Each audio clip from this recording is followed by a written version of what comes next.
In the last video, we learnt how to interpret Bayes' rule as it applies to random variables, and we came up with a way of writing it that applies perfectly happily to continuous random variables, sidestepping any thorny questions about what it means to condition on an event with probability 0. This is what we came up with. In this video, we'll talk about how to actually use it in calculations. It may not seem there's anything much to it. It's a formula, it does what it says on the tin. You just bung in the expressions that you know and you read out the answer. But there are two niceties about working with Bayes' rule. The first is this denominator here. It's a real pain, and you never want to work it out explicitly if you can possibly avoid it, because there's usually no closed form solution. Sometimes there are cunning math tricks, which we'll see in this video. Sometimes there are computational workarounds, which is what we'll be looking at in the next two videos. The next thing is that it takes Zen level inner peace to really understand what it is we have on the left-hand side. This is the likelihood function for a random variable. If you think of Bayes' rule as just a formula, then you'll hit a dead end. But if you think of it as a way of finding a distribution for a random variable, or rather a likelihood function, a PDF for a random variable, then there are some cunning tricks we can use, as we'll see in the examples in this video. So, on with the worked examples. Consider a pair of random variables xy generated by blah blah blah blah. Calculate the conditional likelihood of x given y, or to say it in full, the likelihood for the random variable big X of value little x, conditional on big Y taking value little y. I skipped over all the text because every Bayesian question is exactly the same and you never need to bother reading it until you're actually working out the formulae. These are the steps for every single Bayes question. First step, write out the likelihood for x. Then write out the conditional likelihood for y, conditional on big X equals little x. Then write out Bayes' rule. I've written it out here in a slightly different form to what we had up a moment ago. I've written it up here with a constant kappa, which incorporates that nasty denominator term, the likelihood of y.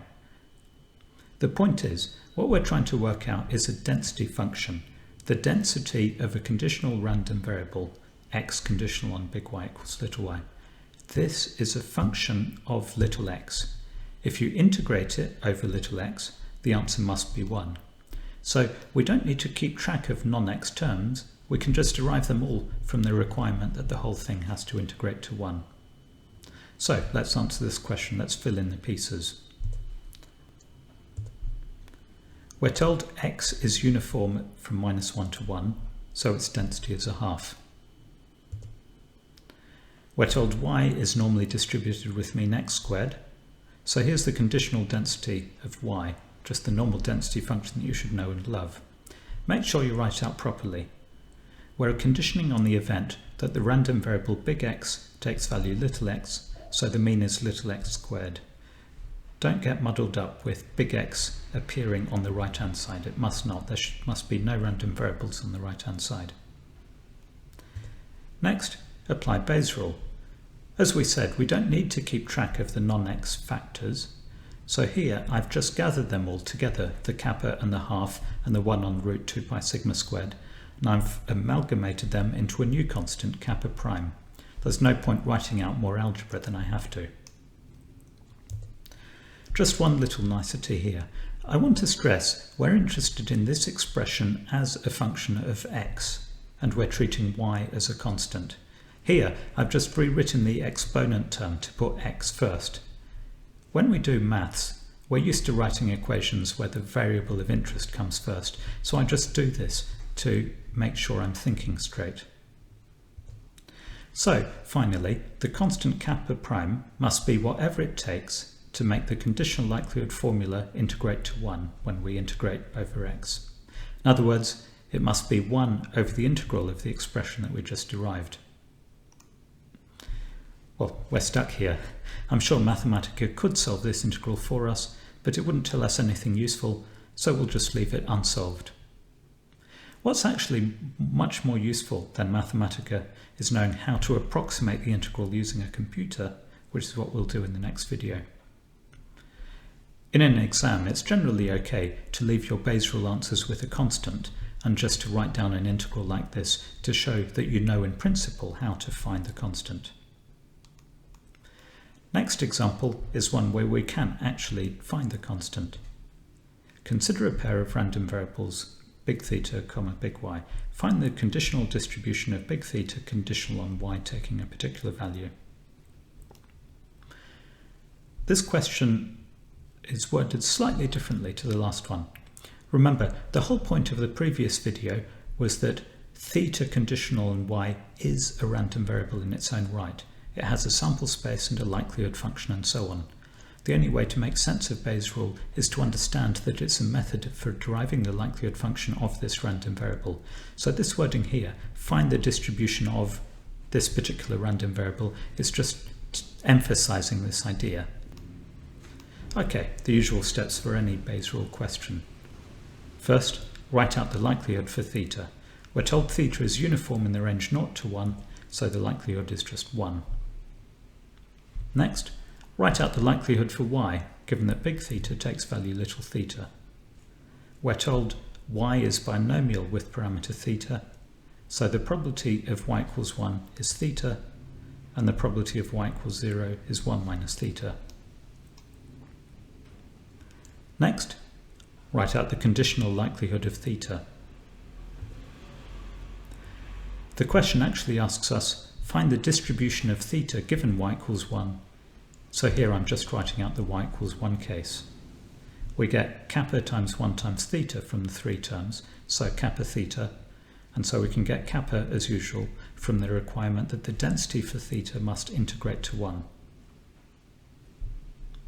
But there's another way to look at this answer.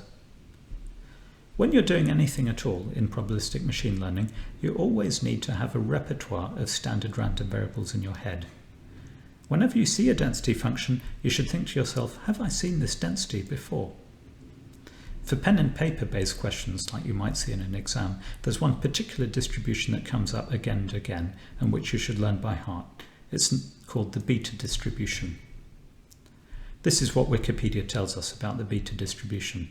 It takes two parameters, alpha and beta. For the beta of alpha, beta random variable, here's its PDF, its probability density function. So now let me rewrite the conditional likelihood function we just found in what looks like a horrendous overcomplication. I wrote it like this, so that it matches up precisely with the PDF that Wikipedia tells us about. Our formula is kappa times theta, so let's call it theta to the power of alpha minus 1, where alpha is 2, and let's just invent a 1 minus theta to the power of 0 term, i.e. a constant, so it matches up with the Wikipedia PDF. Remember, what we care about is how a likelihood function depends on the variable theta, and so what I'm doing here is I'm pattern matching our density with Wikipedia's density insofar as it depends on theta, or x as Wikipedia puts it. Wikipedia also has this constant term 1 divided by b of alpha, beta at the front, so I'll include that too, and I'll compensate by multiplying by b of alpha, beta. So why all this shenanigans? What I've done is I've coerced my likelihood function into the product of two factors, where the first factor is a constant and the second factor is exactly the density function for a standard random variable. We know that densities always integrate to 1. The right-hand factor integrates to 1 because it's a density already, so the constant on the left must just be 1. Because if it wasn't 1, then my conditional likelihood for theta would not integrate to 1. So this is how we finish. We conclude that the conditional likelihood we were asked for is exactly the density of a beta of 2, 1 random variable. The question asked us, find the distribution of theta conditional on y equals 1. That phrase, find the distribution, is a coded way of telling us, give your answer as the name of a standard distribution. Okay, now for a final example. We'll use Bayes' rule for classification. This is a probability model that we've looked at a few times already, a Gaussian mixture model for MP expense claims. In this model, we generate a random variable y, either from one Gaussian or from a second Gaussian, each with different parameters mu and sigma, and we choose which of the two to use via the random variable k, and then the actual expense claim amount is x equals 10 to the power of y. The question asks us, if we observe a claim for x pounds, what's the probability that it came from the Gaussian corresponding to k equals 2? In other words, it's asking us for the probability that k equals 2, conditional on big X equals little x.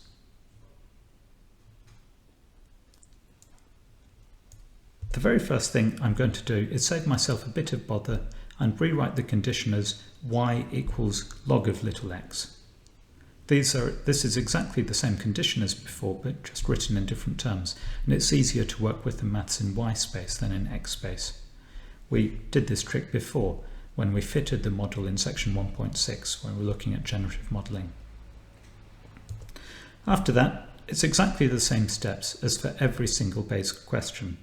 I don't need to go over it yet again because it's exactly the same as before. What I will do that's different is I'm going to work out the constant kappa by explicit enumeration.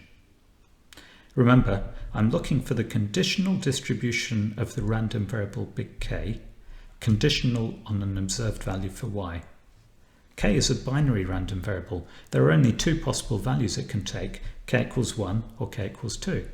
If I write out Bayes' rule like this, writing out the density explicitly for the two cases, one case the likelihood of k equals 1, the other the likelihood that k equals 2, I know that the two likelihoods must sum to 1 because these two cases are the only possible values for k.